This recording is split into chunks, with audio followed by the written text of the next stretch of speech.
Well, thank you so much for joining us at the Project Censored radio show. We are very glad right now to be joined by India Walton. Born and raised on Buffalo's East Side as one of 6 children, India became a full-time working mother at the age of just 14. She earned her GED while pregnant with twins who were born prematurely, an experience that inspired her to become a nurse in the same NICU where her boys' lives were saved. As a healthcare worker, India became a representative in the 1199 SEIU union, standing up for both workers and patients from picket lines in Buffalo to the steps of the U.S. Supreme Court. India's commitment to systemic change called her to become a community organizer for Open Buffalo, establishing herself as a thought leader on a wide range of issues, including criminal justice reform and fair housing. And her work on the latter led her to be named the founding executive director of the Fruit Belt Community Land Trust, for which she worked with longtime residents to develop permanently affordable housing. And India now serves as senior advisor for special projects for the New York Working Families Party. India, thank you so much for joining the show. Absolutely. Thank you for having me. And in addition, I am also a strategic organizer for Roots Action. So that's a really sweet gig with a lot of cool colleagues. Yes, and it was thus that I came across your work in a recent article for Counterpunch that I recommend that folks go check out, co-written with another member of Roots Action, Sam Rosenthal. And it was on the subject of student loan debt. So according to pre-pandemic numbers, roughly 45 million Americans had $1.8 trillion in student loan debt, with over 1 million defaulting every year. And I imagine those numbers are even higher now after pandemic years in which the government effectively did nothing to protect people from extreme poverty and destitution. According to a Real College survey, 39% of students experienced food insecurity, 46% of students experienced housing insecurity, and 17% of students experienced houselessness. And this also speaks to the intersections of your work, India. And so I'm curious, when taken all together, what's your reaction to this announcement about canceling $10,000 of student loan debt per borrower? It's a mixed bag. I like to be hopelessly hopeful in certain respects. I think that this is a mediocre first step. What we've seen is that we've proven that President Biden has executive powers to cancel student debt, right? The amount is debatable, but I do know that this has a major impact on a lot of folks. 10 million Americans are going to see their student debt completely canceled. And for Pell grantees, that amount increases to $20,000. But the North Star for advocates is full cancellation. College should be free. We want an educated citizenship in the United States. It benefits all of us to make higher education radically affordable or free. Yeah, and I want to touch upon the, you mentioned Pell Grants, and there's a little confusion about what this actually means. So there's private versus federal loans, and then also the fact that people have to apply to this. I think some people might think, oh, I'll just wake up one day and then it'll be minus $10,000. Can you talk a little bit about the specifics of this decision can you talk a little about the specifics of that? Sure. Well, I think that the first step is for folks to contact their student loan servicer. I know that can be an arduous process, but what I would also recommend is to reach out to the Debt Collective. There are organizers and folks who are well-versed in how this process works. And, we are layering this cancellation on top of the public service loan forgiveness program, layering it on top of folks who went to private institutions that have been found guilty of exploiting student borrowers. Like, there are lots of layers to this, and there's help somewhere. So, outside of folks contacting their uh, the folks who currently own their loans, you can also reach out to the Debt Collective, and there are people who are willing to help navigate the complexities of what student loan, they're calling it forgiveness. We call it cancellation, because you can't be forgiven for something you're not guilty of. Student debt is illegitimate, in my opinion, and the opinion of many advocates, but those are the folks who can get you set straight about what student loan cancellation means for them. Yeah, and I appreciate your highlighting of the language, because language matters. Like student loan forgiveness, like you've been convicted of a crime for wanting to be educated. Um, Like, it's really I absurd. forgive you for going to college. Right. Like, no. I forgive you for learning. Uh, um, and I kind of wanted to touch on this, because I think it's important, while there's nuance to this, right? While we appreciate that many people are going to have a lot of alleviation from this decision, I think it's important to also note that Biden had a large part to play in creating the student loan debt crisis. In 2005, he supported the Bankruptcy Abuse Prevention and Consumer Protection Act, which is a totally ironic name for something where they don't actually go after those who abuse bankruptcy law, but instead go after students, making it, for instance, nearly impossible for students to claim bankruptcy protections. And because of that, student loan debt skyrocketed after 2005. So, for instance, someone like Trump can and has filed for bankruptcy 6 times, but a student who's living in poverty can't file for bankruptcy after trying desperately to, again, pay for the heinous crime of being educated. And so I'm curious if you could also talk about the realities here. How do you feel, how well do you feel that people can push Biden on this issue further? Do you expect anything else out of him, or is this the kind of thing where you feel like you just have to make it politically untenable so anybody in office can't avoid canceling student debt? I think both things are true. I expect more out of President Biden, and I also think that there is a movement happening. I know that you've probably seen like the White House tweets, right? When we're talking about the paycheck protection loans that have been forgiven for like members of Congress, where they've been forgiven hundreds of thousands, millions of dollars in certain cases. But like, we're making a big stink about a few $1,000s for borrowers who are low to moderate income, primarily folks of color, right? When we get down to the crux of it, the pundits and the narrative of the opposition is that this is another giveaway for rich people. And it's like, rich folks don't take out student loans.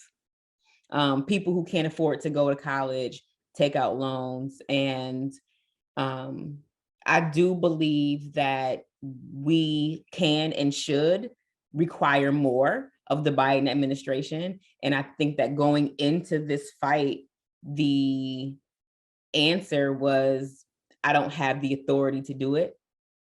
If you can cancel $10,000, you can cancel 50. If you can cancel 50, you can cancel all of it. We've been on pause for 2 years, and the best way to stimulate the economy, the best way to prioritize racial justice that you claim you want to champion in closing that racial wealth gap, is to cancel student debt broadly without means testing. Like, let's think about people who have student debt that didn't graduate, that don't have access to technology, that are not going to be able to go through the process of application, of follow-up. The system is jacked, right? First of all, even before the pandemic, even before the pause, like, to get to your student loan servicer and find answers is an arduous task. So imagine 10 million Americans calling, emailing, applying for this program, and the lack of capacity to satisfy the needs of the folks who this is supposed to benefit. A lot of people are probably going to give up before they see any benefit from it at all. Yeah, absolutely. I mean, they make it as difficult as possible. And I want to touch on something that you mentioned as well, which is the racial justice aspect. And I guess it's not necessarily surprising that the architect of the '94 crime bill is not doing a good job addressing this. But according to Education Data Initiative, Black college graduates owe an average of $25,000 more in student loan debt than white college grads. And according to a report by the Roosevelt Institute, canceling $50,000 in student loan debt per person would immediately boost Black wealth by 40%. 40%. That's remarkable. That is huge, right? So I think that what I'm struggling with is, yes, I'm grateful to be on the proximity of any progress that's made on this issue. And additionally, having the knowledge that more could be done, and knowing that Black women are the most dedicated Democratic voter base, and we are largely the reason why 45 is out and Biden is in, means that should have paid off higher dividends, right? And I hear the justification that doubling the cancellation for Pell recipients is a thing, right? That specifically targets low to moderate income folks who unequivocally tend to be people of color. However, we also know that Black women tend to be the most highly educated population, right? Graduate degrees, which means that we carry a heavier burden of student debt than other folks. So I think there's more to be done. I don't want to seem ungrateful. I am. I think a lot of people are, but we've got work to do. So with that, I'm kind of curious because I saw on Twitter that you'd posted and you mentioned the Debt Collective as well. And there's something going on coming up soon, the student debt strike. Could you talk a little bit more about that and what that entails? Well, I can't speak for the Debt Collective. I'm a debtor, and I appreciate the work that the Debt Collective has done as in regards to both student debt, medical debt, consumer debt, right? Is broader than only student debt. But what I can say is I am excited about the prospect of us coming together and just saying no. We refuse. We're not going to pay this. It's illegitimate. As American people in the wealthiest country in the world, we should have access to higher education. You should want a highly educated constituency. And when we compare the cost of tuition to what it was 50 years ago, the case has already been made. Our institutions of higher learning have become centers of extraction and profit, and that's just not right. And I'm excited to join in a collective movement to say enough is enough, and we're not going to pay after my mortgage is originated, and I don't have to have the negative effects on my credit report, which is also a bunch of BS, but that's for another interview. Yeah, well, I mean, and it's all interconnected, right? Like the fact that housing is not a basic human right, the fact that healthcare, I mean, like 80% of people who go bankrupt due to healthcare debt had insurance. So it's like all of these things are connected and keep people from being able to thrive and in a lot of cases even survive. And I kind of wanted to touch on the idea of full circle, because you had mentioned that it's about canceling student loan debt, but it's also about making higher education free. Because I remember when I went to college and I went to the financial aid office, they just slapped like a Sally Mae contract in front of me. And they're like, this will be good for you. And I was like, will it though? And it's like, you're talking to 17, 18-year-olds and you're completely manipulating them. And then of course you have things like predatory interest rates. So canceling debt is one thing, but if you're not talking about like the core problem, then it seems like we'll just always end up being in debt because the system will just keep pushing people in that direction. Spot on. And Eleanor, imagine being a college student, 18, 19, maybe even 20 with a child, right? So even if my Pell Grant covered my tuition, you still have to worry about books, childcare, all of the other things that help you survive in order to be able to dedicate time to being a student and a successful one. It's like we really have to do a better job as a nation of prioritizing the future and supporting the thought leaders and the folks, the talent that we have here. Is really just sad that like everything now is a commodity, right? And we've eroded our rights to things like education, to housing, to healthcare. And we have this attack from the right and even the center Democrats that says, you know, pull yourself up by the bootstraps. And there's this notion of rugged individualism that's just a complete lie. And it doesn't make for a successful society, which is why we see such high rates of childhood poverty. And, you know, like I keep saying, in the wealthiest nation in the world, we have children who are going to bed without supper at night. And that's not right. It's not a good thing. We have to change things. Absolutely. And I wanted to quote from your article because I think it does a really good job of piecing things together. Again, this is from the article that you wrote, that you co-wrote with Sam Rosenthal on Counterpunch. You write, quote, "Over the last half year, we've heard that the administration was mulling steps to cancel debt completely, to create a pathway to free public college, to ensure that Americans never fell into debt bondage again over the price of higher education. This new policy ensures none of those things. The president may bill his executive action as a bold, progressive step forward, but in reality, it's much closer to the business as usual Democratic Party policymaking of the last 30 years. Minimal, means tested, and not likely to make a major impact." And that last line, when I read that, I was like, yeah. And I wanted to like, flip a table or something. Because I feel like so often, particularly the Democrats, just count on our votes and just, well, what are you going to do? Are you going to vote for the other person? Because, in a two-party system, what are your choices? And I think like that also felt like a really good way of connecting issues, because we've also heard from them that, yeah, we want to push for better, maybe not universal health care, but better ? And yeah, we're going to do rent control and things like that, but it never actually comes to fruition. And at the end of the day, it seems like their policies are Republican policies that just have better packaging.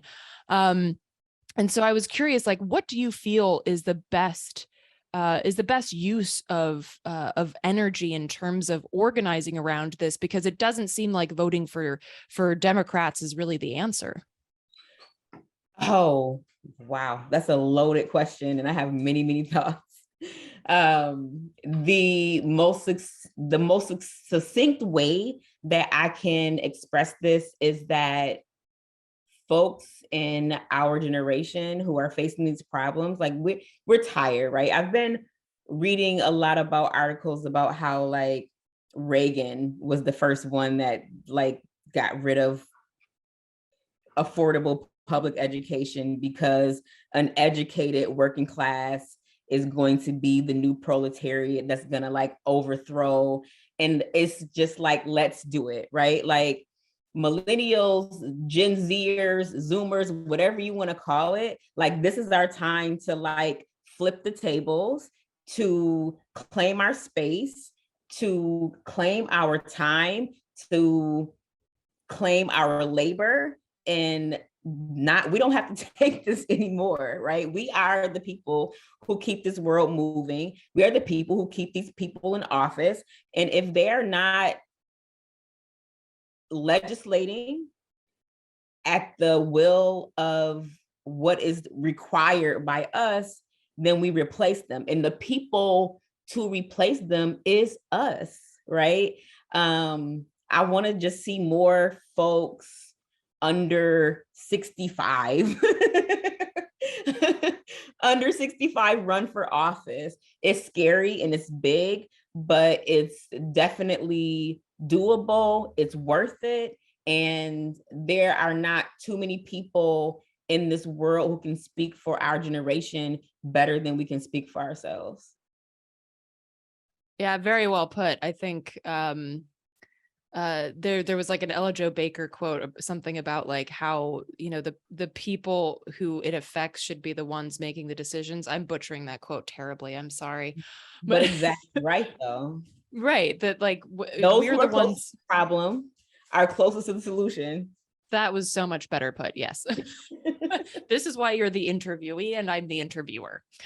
Yeah, no, absolutely. And I think that that this also speaks to the power of community organizing, which you know, I think I don't know of any politicians that I'm aware of who have a background in well, I'll say there's a difference between local and federal that have an experience in community organizing. And then I have to ask, then what are you doing? Then how can you claim to speak for folks if you've never gone out and organized with them? You have no idea what their needs are.